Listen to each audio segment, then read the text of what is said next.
What is going on, everyone? Leon checking in, and we're at it again with another video. As you can see today, I'm not rocking the infamous hat, and that's because I wanted to do a video about my micropigmentation experience. Now, I'm excited to talk about this because it can help others make an educated decision about the procedure themselves. For this video, I'll be talking about the procedure, the results, and everything else related to it. As always, I only feature products or services I buy or would like to buy. This gives the channel more credibility and appeal because we feature items that interest me and change the way we live. Don't have time to watch the whole video? We're now a podcast you can find on multiple platforms by searching for Pixels Cracked. You can also support the podcast by downloading the Anchor app and making a small monthly donation on that platform. And if you are listening to this on a podcast, you can find the more detailed video and YouTube channel by searching for Pixels Cracked as well. All things said, let's go ahead and get into it. So a little history about me first. I started experiencing male pattern baldness early last year at the age of 31. Now, male pattern baldness can happen pretty much at any age in life, but it's actually a very common problem. Now, male pattern baldness was a surprise for me. I think in the back of my head, I knew that it existed, but I didn't think it would happen to me, especially at age 31. I was just thinking, I'm way too young for this. Like, how is this happening to me? And experiencing male pattern baldness is like buying a car, and then you start to see that car everywhere. So you get male pattern baldness, and then you start seeing more guys have it. It's like, all of a sudden, a whole bunch of guys are having male pattern baldness. Now, I actually started wearing hats before all this happened, but as my male pattern baldness progressed, I even jokingly said to myself, what if the hat is causing it? And weird things start to happen when you're experiencing male pattern baldness. Of course, you've got the denial. So you can see that your hair is thinning. You can see that your hairline is receding. There's just not hair in certain areas. And as you look in the mirror, you start to tell yourself things like, oh, it's just the way the lighting hits my head. It's making my head look more bald. It's making my hair look like it's thin. But actually, your hair is thinning. You are balding. You're just in denial. Needless to say, I kept hats as a part of my routine. I enjoyed wearing them, but then they started to become this crutch, actually, that I would wear them just to cover up my secret. Now, personally, I didn't care so much what others thought of me as of what I thought of myself when I looked in the mirror. When I would look in the mirror, I seen this guy and I just felt like he was falling apart. And for me, it's kind of hard because I do believe in the natural process of aging to an extent, but I also believe in feeling confident about yourself, looking good, just having that confidence, whether it's how you see yourself or how you see other people are seeing you. Now, male pattern baldness was also hard for me because over the years, I actually learned how to cut and edge up my own hair. And all of a sudden, I was losing my hair. My hairline was receding, my hair was thinning. And this useful skill that I learned to save money and that I took pride in, I was starting to learn that it's not useful anymore. I can't cut my hair anymore. My hair is kind of doing its own thing. No matter what I do, it's not going to look good. That was also hurtful because I was losing kind of this hobby, this pastime of mine where I would be in the bathroom and I would be taking care of myself, and now that was being taken away from me. So now my hairline was receding and my hair was thinning, and I was trying to experiment with different ways on how to cut my hair to work with it. I remember as I was losing hair up here, I tried to go with a V shape. But then it became worse because I was realizing I was having to cut out more hair to make a V shape. It just wasn't working. It didn't look good. I was trying, but I was getting nowhere. And then it was also a little scary because I had no idea if I had already reached the threshold for hair loss or if there was more to come. So the whole idea is that male pattern baldness, it seems to sneak up on you. So I eventually accepted the fact that I'm experiencing male pattern baldness, and I decided to shave my head.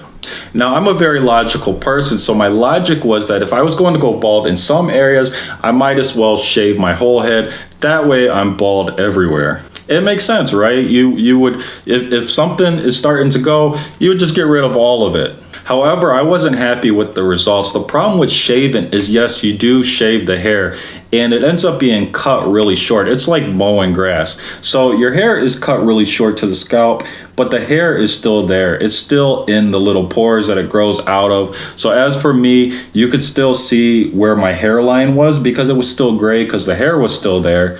And then you would also see where the hair wasn't growing because there would be no hair there. So it wasn't reducing the illusion, the visual of me losing hair. It was just me shaving my hair really short.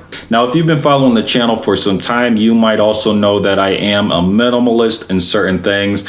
And I just wasn't very happy with the idea that I was going to have to add shaving to my daily routine. I also found that shaving wasn't only a daily task, but it was also very tedious. Of course, I had to buy razor blades. I had to make sure I didn't miss any spots. And I also had to make sure I didn't cut my head. As for other remedies, there are solutions you can try, but I didn't want to go this route because they're costly. I was very skeptical of them, and I didn't want to add more to my daily routine.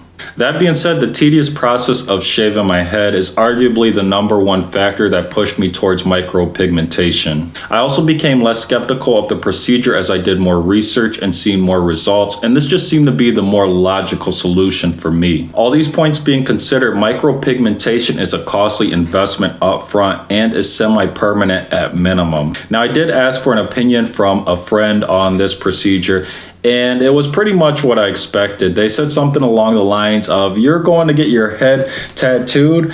And that was pretty laughable to me because, again, it was pretty much what I expected to hear. So as you could tell from this video, I did go through with the procedure. And to this day, I'm extremely happy with it, which is why I'm making this video. I wanted to share these results with everyone watching this so that you can make an educated decision to decide if this procedure is right for you. Now, as for why I waited so long to make this video, the truth is I have a lot of other projects I'm always working on, and I also wanted to make sure I did this video right. Again, this is a procedure. It's semi-permanent. It's a costly investment. I didn't want to rush into it. I wanted to develop an experience of living with it to share with you. So that being said, let's talk about the procedure.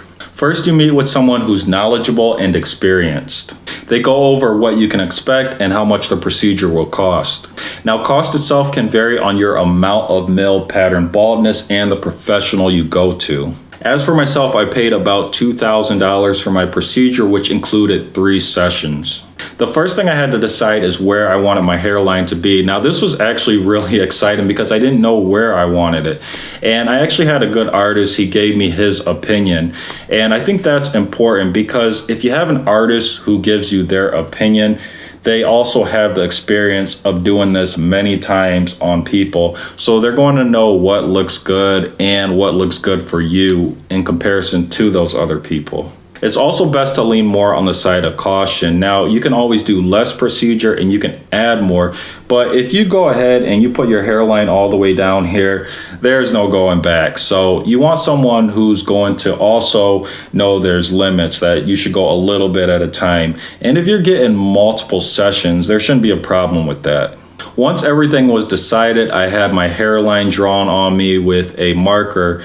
And this was actually pretty laughable to me because it reminded me of surgical procedures. You know, you see surgical photos, people getting liposuction or some kind of surgery. They have these lines drawn on them.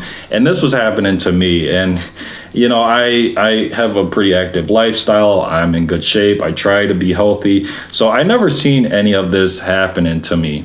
And it was also even more interesting because having that line drawn on my head, it further emphasized how bad my male pattern baldness was. Like, I knew it was bad, but when you have the marker on there and you see like that much space, it's a realization that, okay, this is actually really bad. And I think once you get to that point, you're like, yeah, I have to do this. There's no going back. I'm not backing out now. I have to do this. This guy just showed me how much of my forehead's showing. I don't have any hair there. I have to do this. So as you could tell by the photo, we were going to fill in my forehead and we were also going to bring down my hairline. And I was a big supporter of that because I didn't want my forehead to look, you know, really large. If you're bringing down the hairline a little bit, it creates the illusion that your forehead isn't so big. And that was pretty important to me too. Again, you want to find balance. You don't want to go so far down that it looks unnatural, but you want to go down a little bit so that you have equal proportions. As you can tell in another photo here, the crown of my head was also experiencing some male pattern baldness. It wasn't horrible in this photo, but I think it was starting to get pretty bad. I got some of the procedure done there as well. Now in this session, a lot of the work was actually done. Now it was hard to tell the results because, as you can see by the photos here, I had quite a bit of swelling on my head from where the procedure had been performed. I also noticed later that I had swelling of my lymph nodes, which was scary to me. I've never had that happen. And I actually caught it by accident. I was looking in the mirror one day just at the procedure. The swelling on my forehead had gone on for quite a bit of time. I want to say it started to go down after a few days to a week. I was really slow compared to other people. But I was looking in the mirror and I turned my head and I seen like this portion of my neck had swollen. And at first I'm panicking. I'm like, okay, what did I do? This is horrible. What's happening to me? And of course you're thinking like the worst possible scenarios, like this is cancer or something bad is happening. But you know, I had to step back for a moment and I did some research and it seemed like this was an immune response. And I had decided that, you know, I'm going to give it a little bit of time. If this doesn't go down, this is probably not a good thing. I should probably go see a medical professional or something like that. But this eventually did go down. It took longer than I expected, but I was starting to see it go down. And what also gave me a little bit of comfort was knowing that, you know, this is a procedure where you're injecting a foreign substance many times into your head. And this is your body's response to it. It's saying there is this foreign substance. It's not supposed to be there. Even though you know it's supposed to be there, you willingly put it there. Your body doesn't know that. So I wanted to share that experience too, because this is something that is possible. It could happen. You know, and if it does happen, you know that you're not the only one. Now, after the swelling had gone down, I was able to see more of the results, which actually looked really good, but I needed to go in for the second session, and that was just to fill in more spaces that were probably missed due to the inflammation, and also just to blend my natural hair with the procedure a little bit better. And after the second session, I was actually really happy with the results. I didn't go for the third session. Next, we have maintenance, which is a favorite of mine because it's extremely minimal and easy. I use a Philips Norelco trimmer, a Philips Norelco Series 5000 shaver, and sunscreen for protecting not only the micropigmented area, but my scalp, since I'm going to be leaving my hair at a shorter length from here on out. Now with micropigmentation, you still have to cut your natural hair that remains so that it blends in better with the micropigmentation procedure. However, depending on your hair type and how fast your hair grows, you can go a varying amount of days in between haircuts. Now, the amount of days I can go between haircuts seems to max out at about 3 days, which is what you see here. Now, to be honest, this still doesn't look bad, and from a distance, it's actually hard to tell where my natural hairline ends and where the micropigmentation procedure begins. However, if we focus in with the camera, you can see where my natural hairline ends and where the micropigmentation procedure begins. And that's why you want to touch up your hair more often. The more often you touch up your hair, the more it'll blend in with the micropigmentation procedure and it'll just look cleaner. Now that being said, of course you can go a few days like this. Again, it's harder to tell from a distance. You can't really tell so much where the natural hairline ends and where the micropigmentation procedure begins. And also, if you do feel a little uncomfortable, maybe feel like someone might notice, you can always throw on a hat. That buys you a little extra time as well. That being said, life does get a little busy and I do go a few days in between haircuts sometimes. Now the reason I went a few days here is I wanted to show you the worst possible scenario if you don't touch it up often. Again, you can see where my hair is right there, and then the micropigmentation procedure is right there. I also have this on the crown of my head too, so that probably becomes a little more apparent. That's harder to tell because obviously I can't see the back of my head. But as for how often I try to cut my hair, I try to do it before bed or in the morning or both. Again, the more often you do this, the cleaner the blend-in will be between your natural hair and the micropigmentation procedure, and it'll just look a lot nicer. Also, doing this more often won't only make your natural hairline blend better with the micropigmentation procedure, but it'll also take less time to actually do your haircuts. Now onto my favorite part, the haircut, which is honestly one of the things I get most excited about when talking about this procedure. It has made my haircut so much easier. Now, if you take a close look here, you can see the micropigmentation procedure there again, and my natural hair, it's just kind of growing longer there.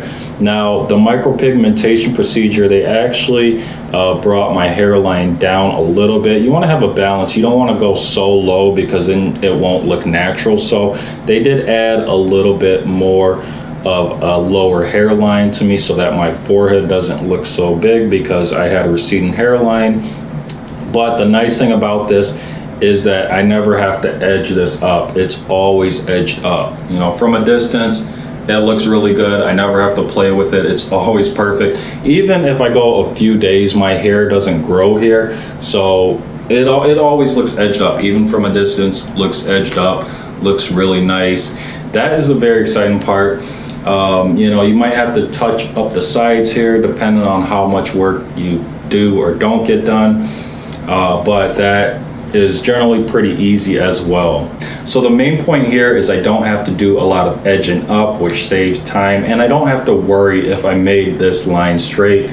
It's already done. I also want to mention that I already did my sideburns. Now this is obviously my real hair. I also did this area here, that's more of my real hair. Same here. Now I could have made this look a little more crisp by using a shaver, but I just did this really quick. And the reason I wanted to demonstrate this and say that and show it is because I do have some procedure in here as well that started going a little empty, same on the other side. But if you get the procedure done right, you can still do all this, and after I cut this in a moment, it should all blend in really nice. Now again, there is that con to waiting a few days in between haircuts, and that is you have to use multiple steps to cut this all down to make it blend properly with the micropigmentation.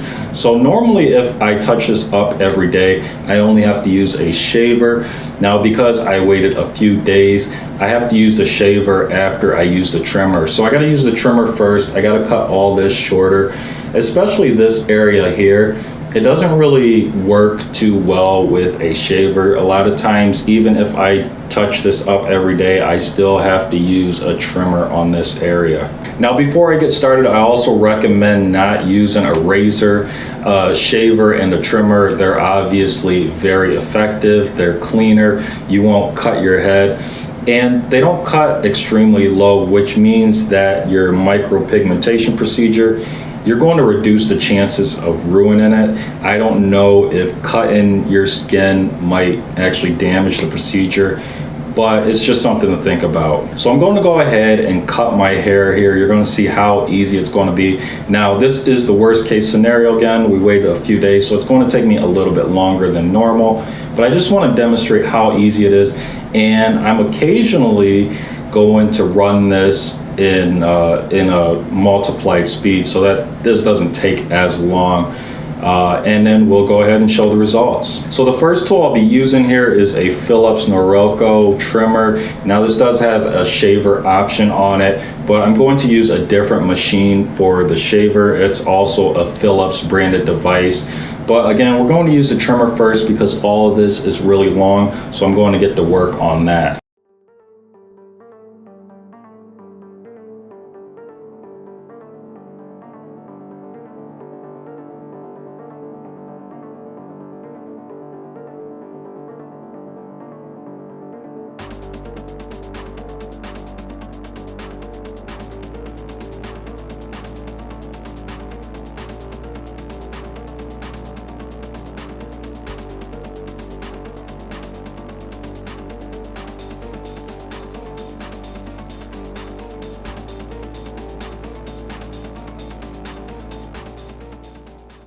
So now we're done using the trimmer and everything is a little bit shorter. Now, if you wanted to, you could stop here, say you're in a rush. You really can't tell as much. I mean, some areas you can still tell where the actual hairline is, where the actual hair is, and the micropigmentation procedure is. But you would have to be really up close. Again, from a distance, it's hard to tell. This actually looks really good. Now me, I'm more detailed oriented, so I'm going to use a shaver. So what I have here is the Philips Norelco Series 5000, and you can see we have 3 heads here. Personally, I think the 4-head option is the better option, but this is the shaver that I have. This works good. It just takes a little bit more time because it has 3 heads instead of 4. So let's go ahead. Let's blend this hair with the micropigmentation a little bit better.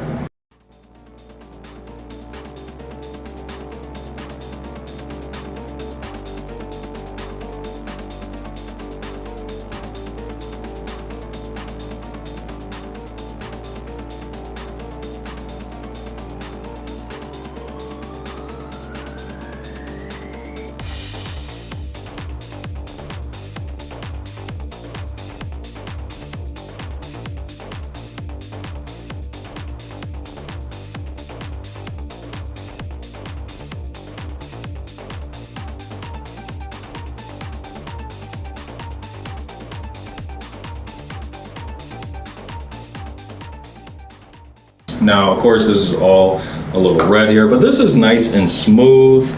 It looks really good. It's ready to go. It only took a little bit longer than normal because, again, we went a few days. Honestly, if I had been doing this every day, the procedure, the method to keep this clean would be a lot faster. But even for going a few days, even though it took more time, it's really not all that long. And it's going to save you a lot of money in between haircuts. It's going to save you a lot of money on razor blades. It's going to save you from getting cut on your forehead. I've been there, I've done that. This is just really exciting. It just looks really good. It's just, to this day, it's still impressive to me. And it blends really well with everything. It's just phenomenal. And if I could just like list a few points here. Again, main thing is we're saving money on razor blades. The procedure is easy. You've seen it here. It's easy to touch up. I don't have to edge everything up. I just literally use a trimmer and then a shaver. It looks good all the time. It's low maintenance. It's easy to do. And it just looks great. And also it gives you back your hairline. So let's talk about the reactions, which is a good talking point for this procedure. Nowadays, I actually receive quite a bit of compliments on my haircut, which is laughable to me because I'm the only one who knows that this is semi-real or semi-fake. Oftentimes, I'll get complimented on how low and precise my haircut is and how crisp and straight the edge up is. In fact, this is kind of sad and funny, but I believe I've received more compliments on how my hair is now versus when I actually did have hair. Now, before we wrap up here, the last thing I want to talk about is texture. Now, whenever someone comes up to me and they ask about my haircut, I am honest that I had a procedure done. And the reason I'm honest is because I want to let people know that this is something that exists. So the way I demonstrate that I've actually had a procedure done is I demonstrate the texture to them. And you'll know if someone has had micropigmentation done because obviously where their real hair is, there will be a sandpaper-like texture, and where the micropigmented area is, it's going to be smooth. Now, if there is a con to this procedure, I truly believe this one will be it. If you have someone touch your head and they're paying really close attention, they are probably going to notice that, again, where there is hair, there's that sandpaper-like texture, and where there is the micropigmented area, it's smooth. Now, again, they would have to be paying really close attention. They may or may not notice. So final thoughts. Micropigmentation certainly has the ability to be lit, life-improving technology. Now, I've had this procedure done almost a year ago, and to this day, I believe it's one of the best decisions I've ever made. Now, micropigmentation has simplified my grooming routine, and because my grooming routine is more simple, I stay looking great more often. Now, as for wearing hats, I do still wear them, but I've gone back to wearing them just because I like them. Now, also when it comes to wearing hats, they can be a useful tool for covering up a head if you've gone multiple days without touching up your procedure, or if you forgot to apply sunscreen and you need to protect your head. So that is it for today's video. If you enjoyed it and found it useful, please leave a like. If you're watching this on YouTube and have any questions or comments, as always, drop those down below and I'll do my best to answer them. Now, there are 3 ways you can support the content. The first way is to click on the Amazon storefront link found in the description below. There you'll find items that I have bought or would like to buy, and anything you buy from the storefront does support the content. The next way you can support us is just by sharing this content with someone who might enjoy it or find it useful. And the last way you can show your support is just by clicking the subscribe or follow button. Now, liking and subscribing are important because those are your ways to vote on whether you like the video or the podcast. Liking and subscribing are also important for new viewers and listeners. If new viewers and listeners see likes and subscribers, they're going to think that the content is helpful, worth watching, and listening to. So that's pretty much it. And until next time, Leon checking out.